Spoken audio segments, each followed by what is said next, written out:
once again to Real Shame. It is the final, not the final episode of the series. We and know I know a lot some of you, yeah. Some of you are like, oh, damn it.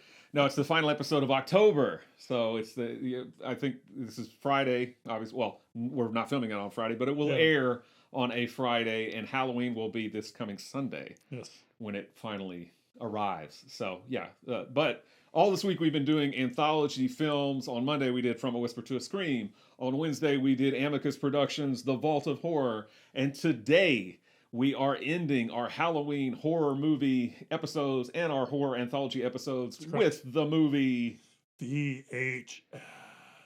V/H/S. Yes. When a group of friends burglarize an old man's destitute house to acquire a rare VHS tape. That didn't really work that well.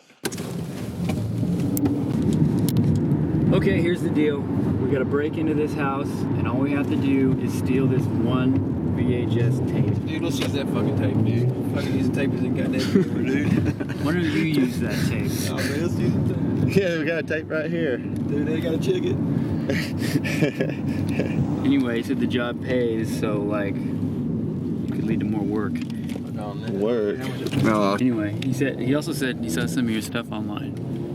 So you have a fan. VHS came out in 2012. It is directed by a lot of different people. Each of the different segments are directed by different people. We have Ty West, who's directed the second Homecoming segment. We have Adam Wingard, who directed the Tape 56 segment. We have Joe Swanberg, who directed the Sick Thing That Happened to Emily When She Was Younger segment. We have Glenn McQuaid directing Tuesday the 17th segment. We have David Bruckner directing the Amateur Night segment. And then for the 10/31/1998 segment, it's all directed by a collective that is called Radio Silence. Andy, where do you feel about some of these directors? You've seen some of these directors' movies, correct? Some of them, yes. So Ty West, I like what I've seen of his. I did like The House of the Devil. Yep. It's the first one. That's a very nice kind of, very slow burn, but nice throwback to the 1980s. Not crazy about the climax and the ending, but I think overall the movie kind of oozes some style, and it's nice. And he did Sacrament, which I liked. I've not seen The Innkeepers, but I've heard good things about it, and I don't remember what else. He's done plenty of other stuff. I think recently he's been directing a lot of television episodes like Them and stuff like that. Yeah, I remember Tales from the seeing Loop, that. maybe. I can't remember. I remember seeing that on IMDb. Yeah. And then Adam Wingard. Adam Wingard. I liked your next. It's pretty fun. I really like The Guest. Yep. I'm a big fan of The Guest, and he did Blair Witch, which I was not a fan of, the most recent Blair Witch movie. And I've heard Joe Schwamberg's name a couple times. I can't remember anything he's directed off the top of my head. Yeah, I looked at his filmography. It sounds like he worked with Greta. What's her name? Gerwig? Greta Gerwig, yes. Greta Gerwig. I could not think of her last name. Greta Gerwig. He started working with her initially, and the Duplass brothers, Duplass, however you say their names. And I have not seen any of that stuff, so I can't really speak to his directorial stuff. Lastly, Radio Silence. Radio Silence. I think the only thing that I've seen of theirs, either the only thing I've seen of theirs or the only thing that I've seen of theirs that I enjoyed was Ready or Not. Okay. I can't remember if they did I other stuff liked that Ready I did or like. Not. I liked Ready or Not. So that's, I think, of all the movies you've listed, Ready or Not's the only one I've That's seen. the only one you've seen. Although The Guest I do want to see. That's high on my list. And I don't know about Glenn McQuaid. I'm not sure. Or David Bruckner. Yeah, their names do not ring a bell. Okay. So with these horror anthology movies, we're talking about each segment individually, and we're talking about the wrapper around it. So this movie kind of starts off interestingly. It basically follows a bunch of young adults that are basically assholes, and hoodlums, and they go around destroying various properties, and they go around terrorizing women. Molesting women. Women and terrorizing them and all that kind of stuff. And then as part of their whole thing of doing that, they decide to do, like I said in the intro, where they learn that there's a valuable VHS tape or rare VHS tape in this old man's house. So they decide to break in the dead of the night and steal it so they can make some money off of it. Yeah. But that doesn't go the way they plan, obviously. It doesn't. So I thought it's I knew that the general idea of this. I think part of this movie, I heard a review a while back, probably 2012 when it came out. I heard the review. So there's bits of it that I'm like, oh, I remember what's going to happen here and stuff like that. So I kind of knew what the rapper was going to be, and it wasn't that surprising, but I thought it worked as a rapper, as a way of combining the stories together. How was your feeling on the I rapper? despised it and couldn't stand it. I mean, part of it is these characters are insufferable. Yeah. They're like you said, they're a-holes and they do horrible things. But again, there are despicable characters in movies, so you can't go, oh, I hated that movie because I hated all the characters. Or maybe you can. I don't know. But I just didn't like it because, again, it's a VHS movie, and everything is shot on a video camera, or at least played, maybe shot on something a little more highfalutin than a VHS camera, although most of it looks pretty crummy, but shown on a VHS tape. But the problem with it is, especially with this first segment, and every time it kind of returns to these guys throughout the movie, is I feel like it just goes on and on and on. And watching these guys just fart around and drive around and smash stuff in a building for 10 minutes or however it goes on, I was like, this movie's not starting off well at all for me. I was not a fan of the first or the wraparound kind of segment. Went downhill for you. I don't want to say that, but it definitely did not start off on the right foot for me. I found it very grating. Very grating. It felt like they were just trying to add minutes to the film, because I think if you would have started with them in the house, learning about the tape and going to the house, like I didn't need the vandalism at the beginning. I didn't need the vandalism at the forever. end. Or going and groping women and all that stuff. I mean, it's a setup because this is what these guys do. They make money off of it. They're like, oh, we get $50 every time we do this or whatever. So I understand why they did it, but it adds nothing to me. Yeah, it felt excessive to me. It's padded. Yeah. So that was directed by Adam Wingard. I'm just saying that because you have that in your notes. Mm-hmm. So the first kind of VHS they discover and they watch is called Amateur Night, and basically Amateur Night follows another group of kind of despicable frat boy kind of guys as they go out carousing around the town and stuff like that. They pick up two ladies at the bar, and then they take them back to their hotel room and basically force themselves on these different ladies. But one of the ladies is not who she seems, and she ends up killing them and all that kind of stuff. So that is my general thing on Amateur Night. We can go into that a little bit more. Yeah. This one I remember vividly before I watched this, so I was like, I know what happens in here. So there wasn't very that surprising to me. Yeah. But what do you think about Amateur Night? I mean, you know that the young lady that they pick up is very strange, and you know something is going to happen with her character. I didn't know she ends up being a succubus. Yes, and she ends up basically sprouting wings and flying away with one of the guys at the very claws in his chest. And at the very end of the segment. But I mean, obviously, something bad is going to happen with this girl. She's going to be a monster. She's going to be. So I wasn't quite sure what was going to happen. Once again, I get it. It's supposed to be realistic in the sense that these guys have got. Well, one guy's got glasses he's got a camera in his glasses. Yeah, that's my biggest complaint. Is like, it's just like, okay, if he has like if he has a camera in his glasses, it's probably mean it's digital technology. Mm-hmm. So why would it end up on a VHS tape? Like, that doesn't make any sense. Yeah, I think you can say that about a lot of it, right? And then maybe it's just like that old guy just hoarding VHS tapes or copying things digitally onto VHS tape, which is like, why? Yeah. Because later on we have one that's like all on the computer screen. Is again like, why would that end up on VHS? But I think a lot of people have asked those questions when this movie first came out, so that kind of bothered me a little bit. But go on, sorry. The old guy in the house is like, he's trying to be like Marion Stokes. Yeah. He's just recording everything. No. And putting it all on VHS. But,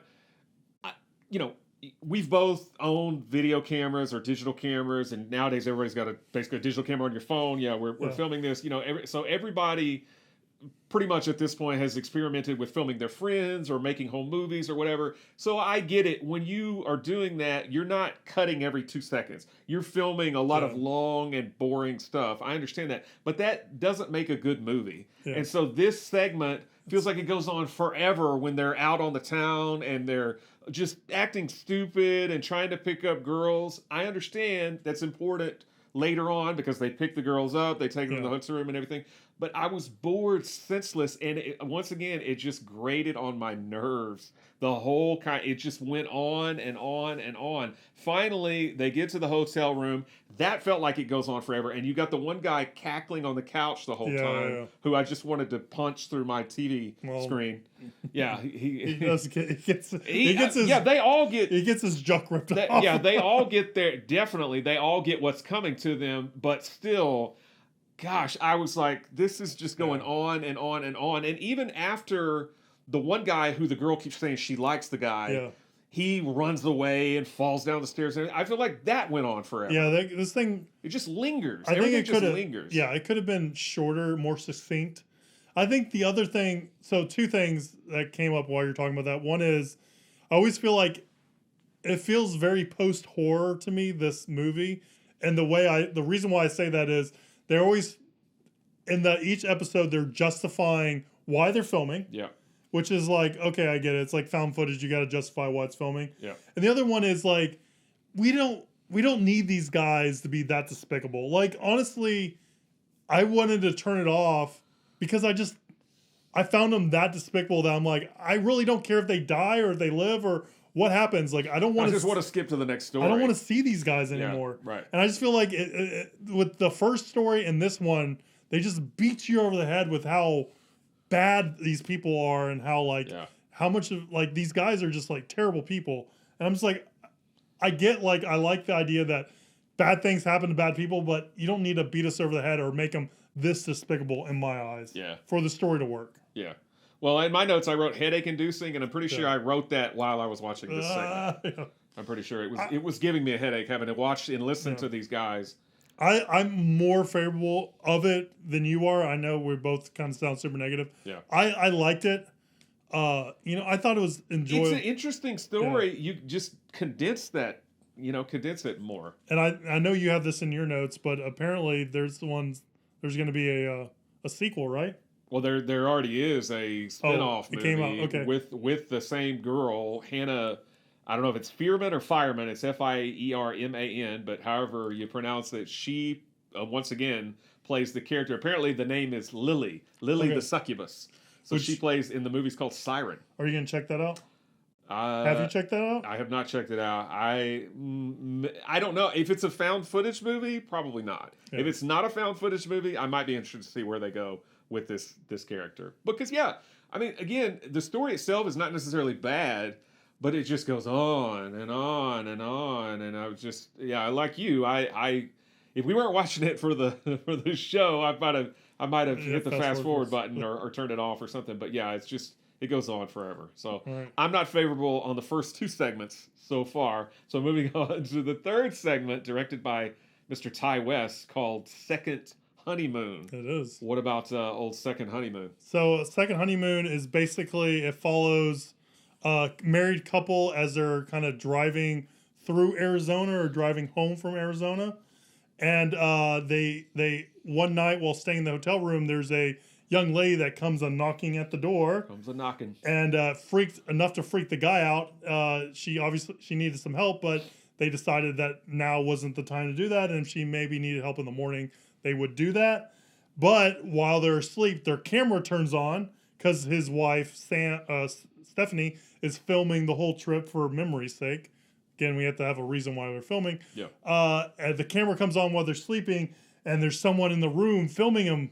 Because it's not them filming while they're sleeping. Yeah. And all that kind of stuff. And they have a switchblade. They have a switchblade and they're caressing them. And then they take his toothbrush and put it in the toilet. Right?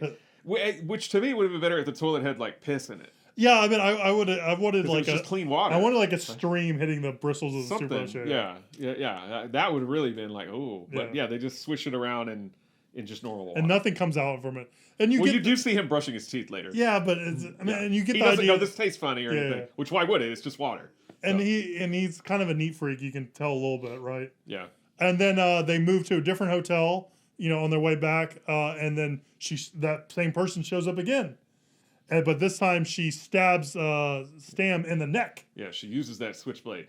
And then you find out that, Then you find out that it's one of Stephanie's long lost lovers because I think they kiss in the scene in the mirror. They make out, but they make sure to film it while they're making out. And I left out one important part. Again, not great at doing these summaries. Is that they come across like a Zoltar kind of machine early on that tells Stephanie that she's going to meet someone from her past. Yeah.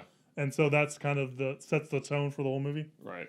So forgive me for that jumbly mess of a description. Yeah. What'd you think of this one?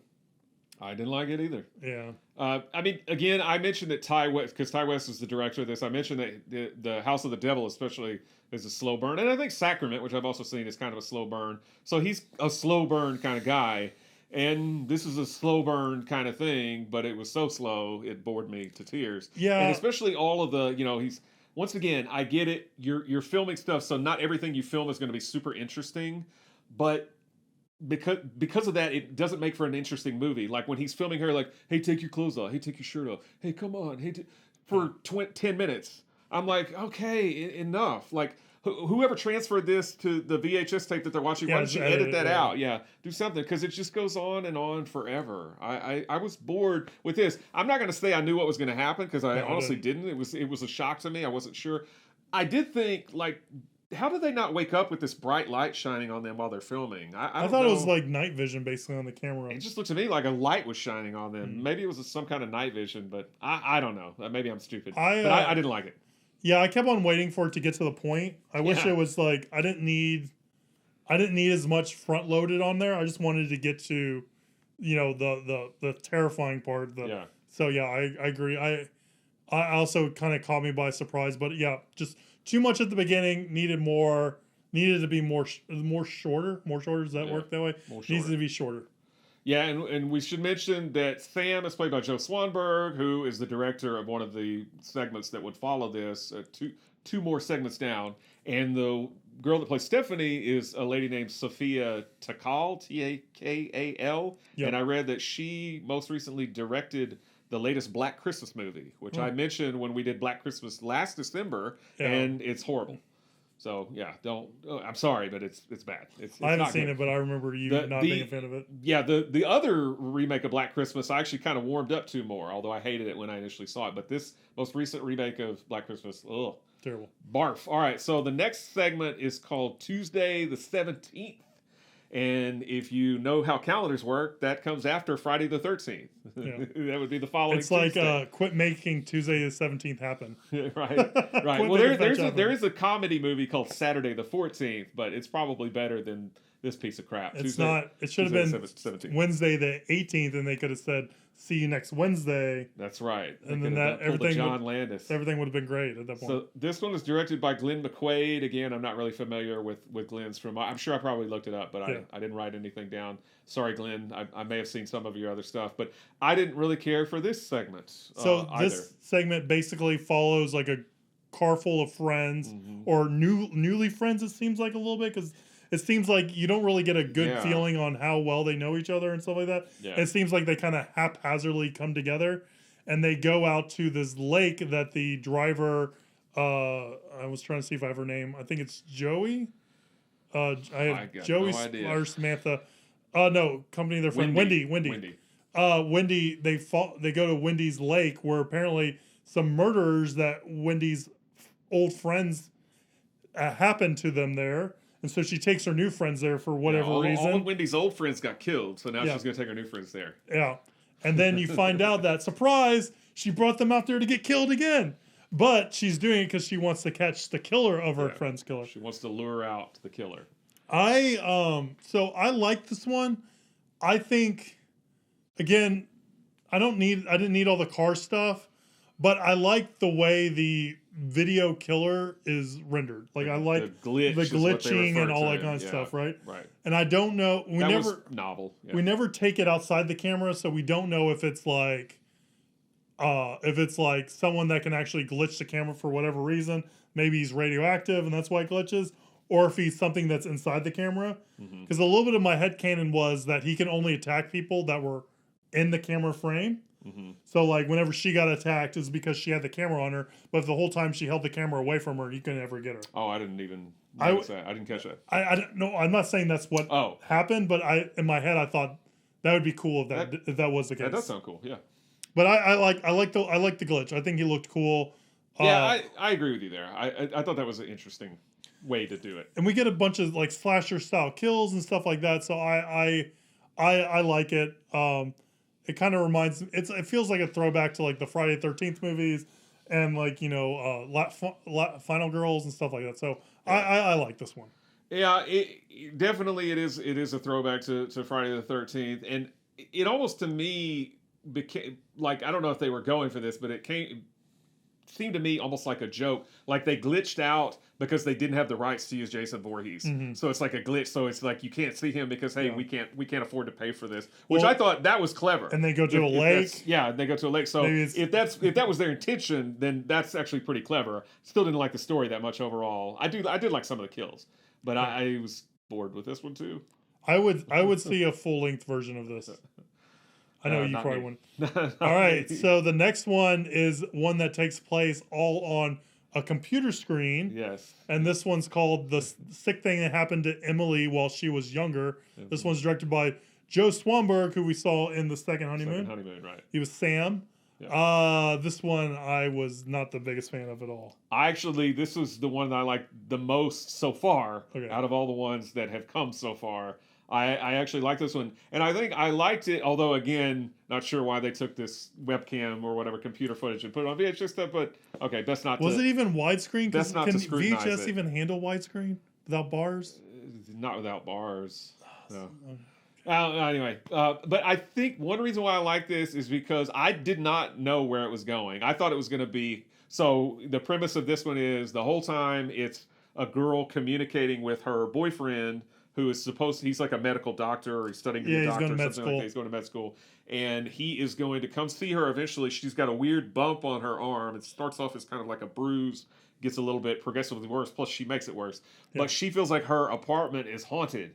And specifically, it's haunted by these little children. Nope. So while she's talking to him at night, she's like, oh, I hear something, there's like a bump. And at one point you see a little child run in and slam the door and stuff like that. And when that stuff was going on, child. Yeah, when that stuff was going on, I was like, ooh, where's this going to go? Because again, I thought, a kid died. And it made me think of, although this later turned out to be false, but remember 3 Men and a Baby, there was the whole thing, like there was a ghost.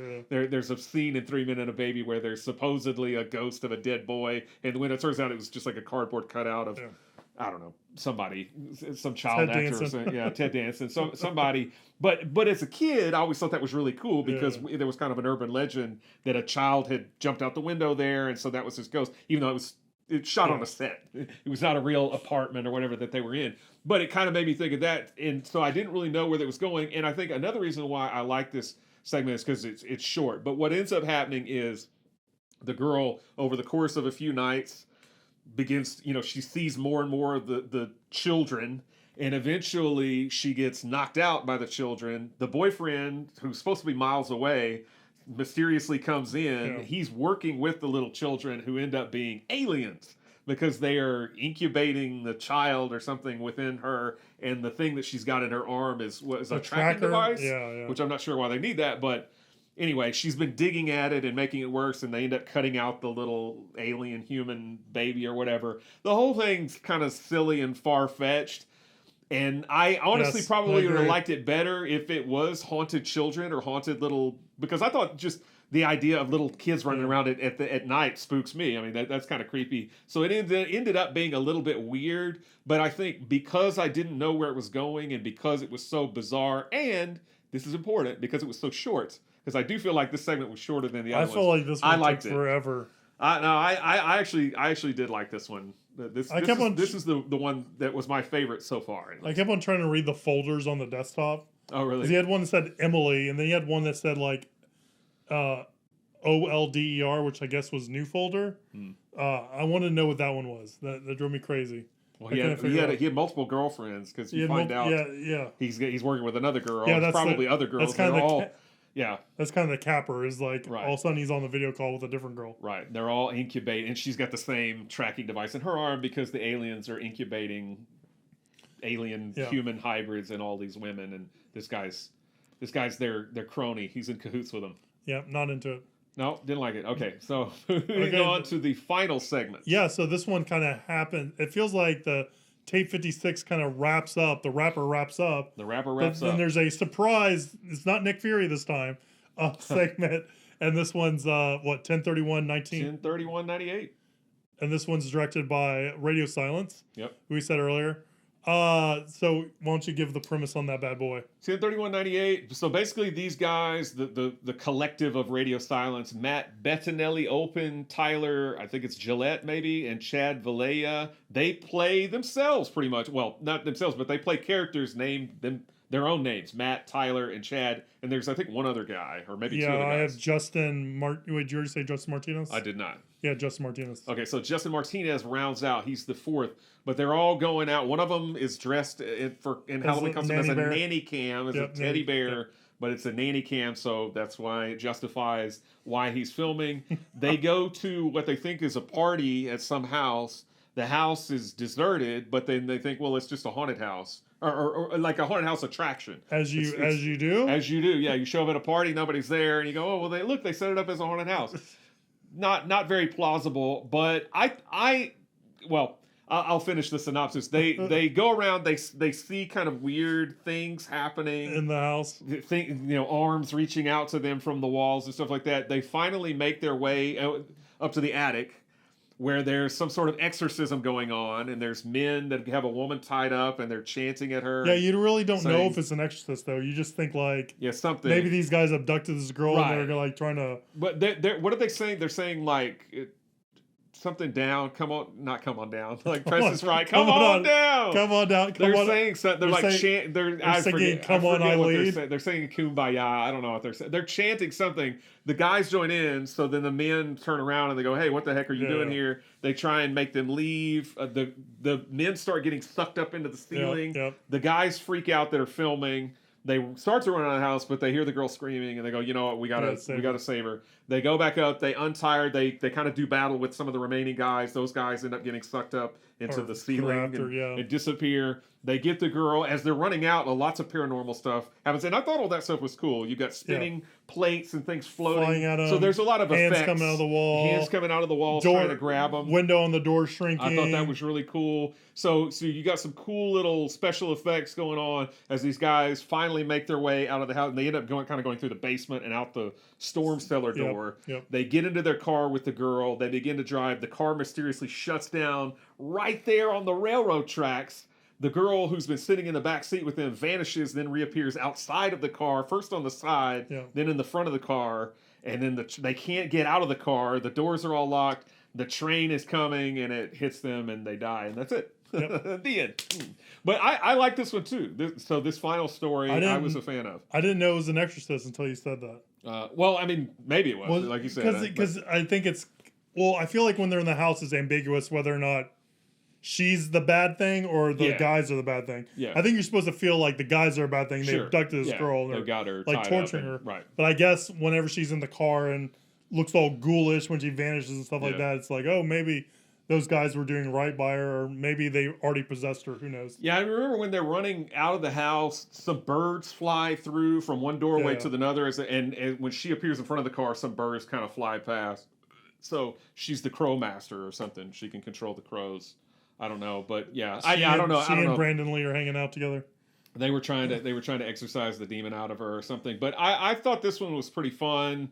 Once again, you've got them kind of riding around for a little bit. That part's kind of boring. But once they get to the house and kind of starts to see the spooky paranormal stuff, the one guy I remember, there's a shot where he looks in the mirror and there's a girl sitting in a chair and he turns back and she's gone. All that stuff I thought was really cool. Yeah. So the effects. A very Oculus kind of scare. Very Oculus kind of scare, yeah. But I liked this last segment. So I would say the final two segments of the movie, not counting the wraparound, because that also kind of wraps up, as you said, but count the sixth thing that happened to Emily when she was younger and 10/31/98 were my two favorite segments out of the movie, but unfortunately they can't save the movie for me. I thought overall this movie is pretty much a stinker, and it goes on for about 2 hours, which is at least 30 minutes too long.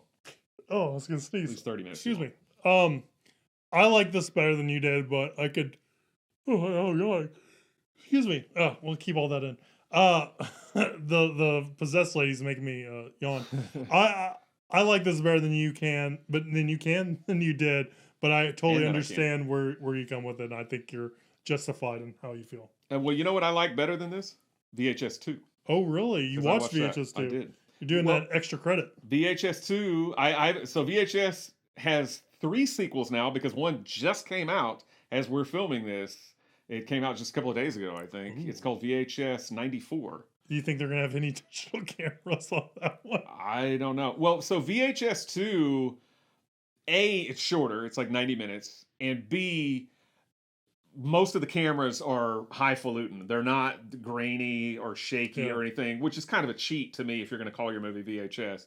But once again, they're viewed on VHS tape, so that it kind of qualifies. But the camera work itself, you know, there's one where like a guy's got an implant in his eye, so it's almost like the glasses or whatever, stuff like that. So it's but they're not trying like to go cheating. They're not trying to go for the whole found footage angle. It sounds like not as much. Yeah, not as much. Now, there's a segment where a guy it's pretty much takes place on a GoPro camera the whole time. That one's kind of interesting. But I thought overall the stories in VHS 2 are way better than the stories in this movie, and they don't go on, to my recollection anyway, nearly as long. I mean, for one thing, the movie's about 30 minutes shorter, so I know they don't go on as long. But yeah, I would suggest checking out VHS 2, especially since you like VHS better than me. All right.